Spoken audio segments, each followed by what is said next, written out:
Ang pakain po ay mga gulay. Naghihingi na.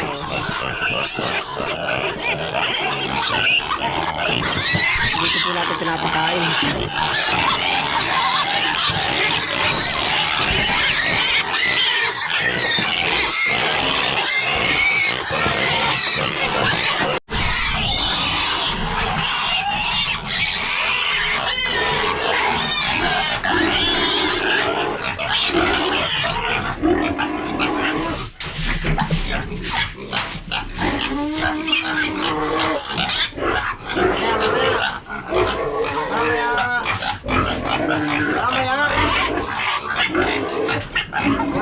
Wala pa.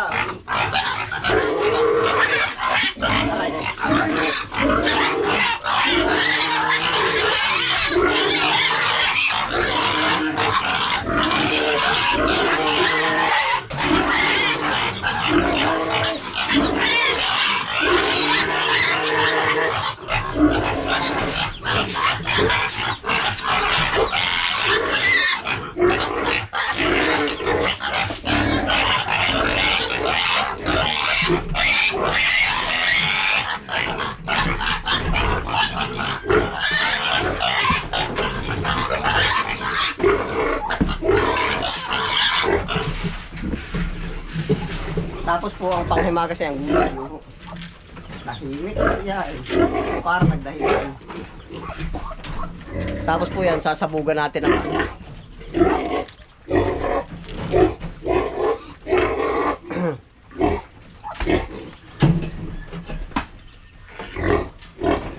saka ko po itutuloy yung walisin eh.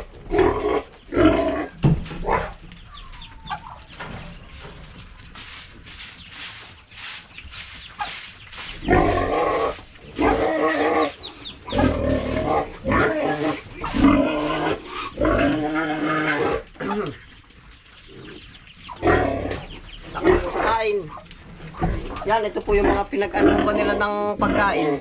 Ito po, pinapakain po naman natin sa, sa bulati. Sa worm o army.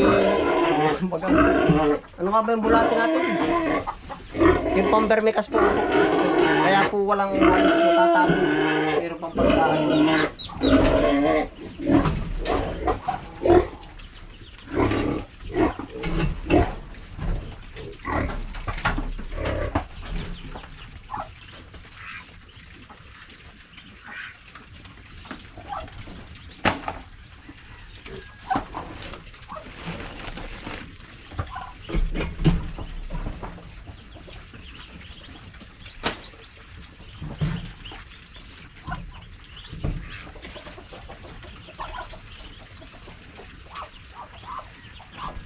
Yan na po ang hiwaga niyan.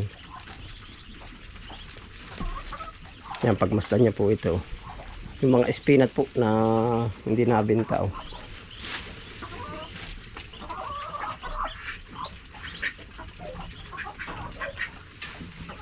Yan na po ang susunod nila. Oh.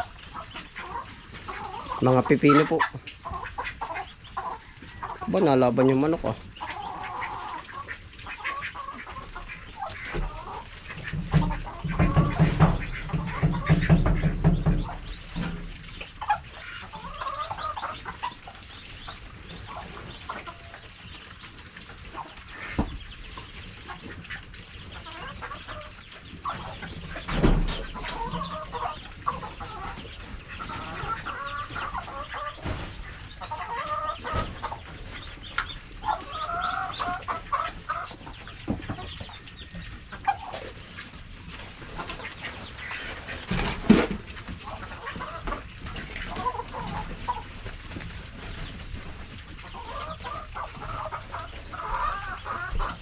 May pang dessert pa po yan, no? Ito, pipino.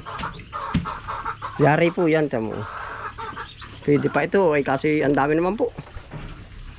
Yan, oh, wala masasaya.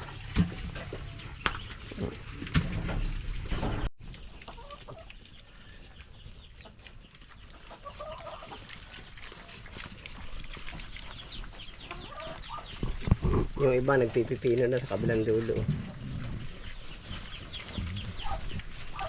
hinahanap pa po nila yung feeds. Mamaya yan yung upakan na yan. Yan, ito, kumakain na.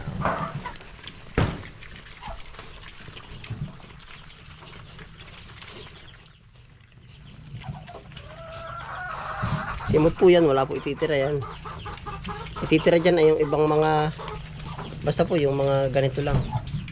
Kunting-kunti lang.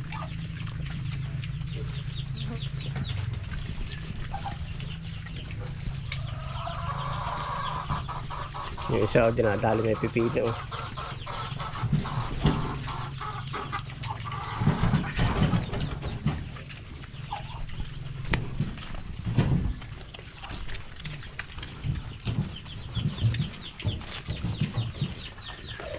Simula na yan, no? Wala po masasayang mga pichay po.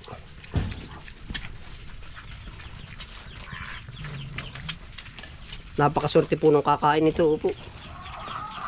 Gawa ng gulay ang binabanatan o talagang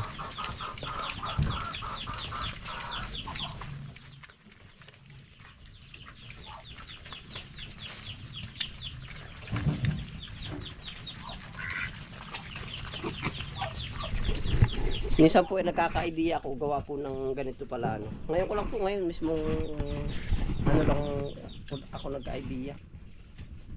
Siguro hanap tayo ng gawa po ng pag po nag-alaga kami dito ng native pig, dinadala lang namin sa mga kahit kanino ng lechonan. Opo, may suki naman po kami, pero ang presyo nila ay yung kasabay din ng mga commercial feeds.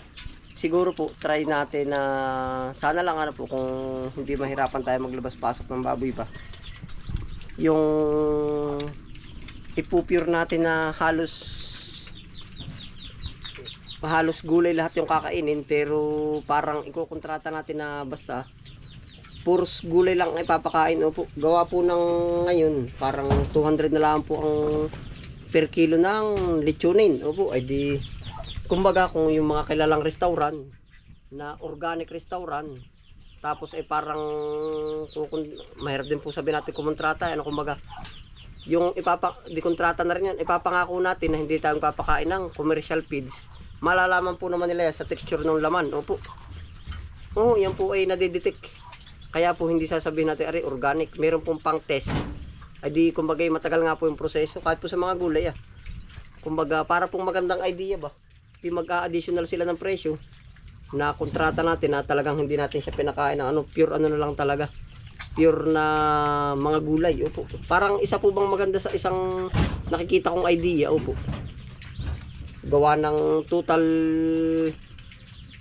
yun naman yung actual natin. Hindi na tayo mahirapang magpaliwanag na sanabi natin na ba't ang laki na yan, na ganyang buwan lang yan. Sabihin natin gulay lang ang kinain yan, pero kung pinakain naman pala natin ng komersyal, para po bang yun na yung actual natin. Opo, kung nagets nyo po ano, may patunay, pruweba ba yan, ang lakas sila sa gulay ay may commercial din po naman kaunti. Kumbaga kahit medyo matagal-tagal, kung pure na gulay naman yung kakainin nila, alam po yan, yung texture niyan. Opo. Meron po mga organic na kainan na kilala talaga sila. Opo. Kumbaga di iba nga yung presyo nila. Pero kung mapuntahan natin yung mga ganyang part na may documentary tayo hanggang sa paglaki nila, yun yung pruweba natin. Opo.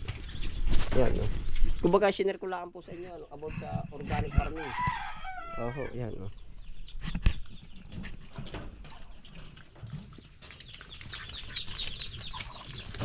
Ang lakas sila sa pipina. Filthy po yan kasi bagong harvest. Bagong harvest.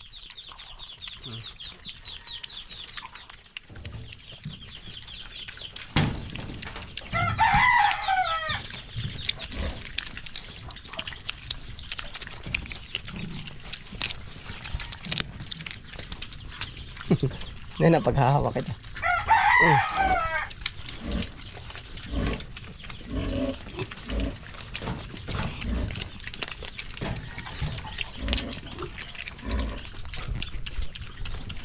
Kung i-imagine mo po gaano ka presyo magiging karne niya ba?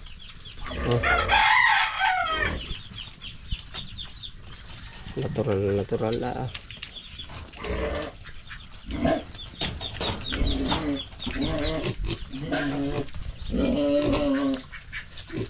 Galit yung isang baboy eh.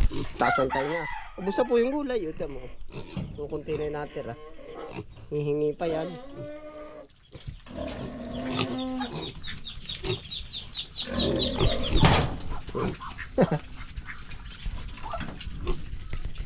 Yan pa po yung stock natin na pakain. Tapos repeat yun eh. 3 kagarni pa po rin. Yan.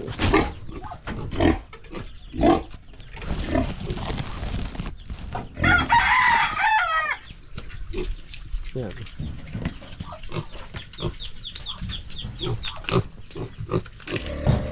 Ginagawa sa charon, no?